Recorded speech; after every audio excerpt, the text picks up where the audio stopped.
So here we have another Sony Pictures animation released once again on Netflix. And I say again because it wasn't long ago they put out The Mitchells vs. The Machines, which I thought was fun. I enjoyed it. It was very high energy and felt pretty unique. This time around though, they've decided to make a musical with the help of Lin-Manuel Miranda, who I believe wrote the songs and also voices the main character Vivo. But if you're not familiar with the guy, and I can't say I'm too familiar with his work either, but I do know he is a highly accomplished guy in the space of musicals, especially stage musicals, having created and starred in Hamilton.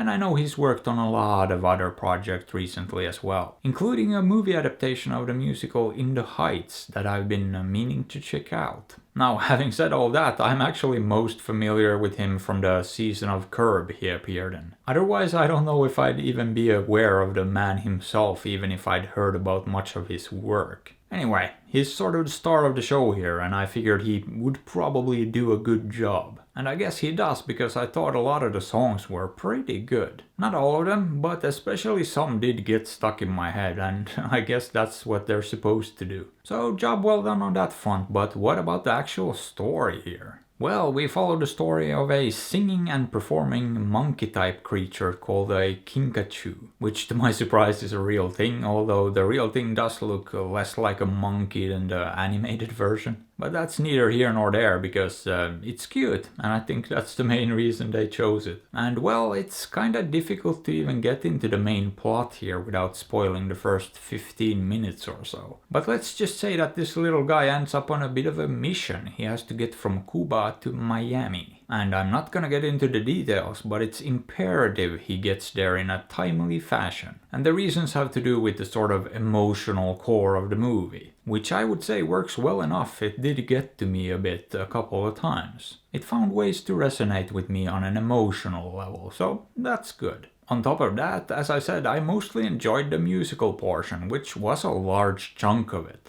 And at times I even found this to be rather funny. It had a number of good gags in there. Although most of the comedy I would still call amusing at best, to be honest. And when it comes to the story itself, it's pretty much as bare bones as they come. It's very simple, but it works well enough, I would say, and it's at least extremely coherent. There really isn't any unnecessary nonsense and bloat that would have made the movie drag. And I would also say that the animation here is very much fine, but far from the best I've seen. I mean, if you want to compare this to the work of Pixar, the level of detail here is not nearly as impressive. But does it have to be? Does that actually detract significantly from the experience? Not really, but it is interesting to see the difference in quality between the upper echelon of animation and something like this. But as a whole though, I mean, I didn't mind this movie at all, to be fair. I thought it was perfectly enjoyable, although nothing too special. It's relatively endearing and sort of cute too, which always gives it a couple of bonus points. But other than that, I don't know what to say. I think I'm just gonna give this a solid 6. Boop.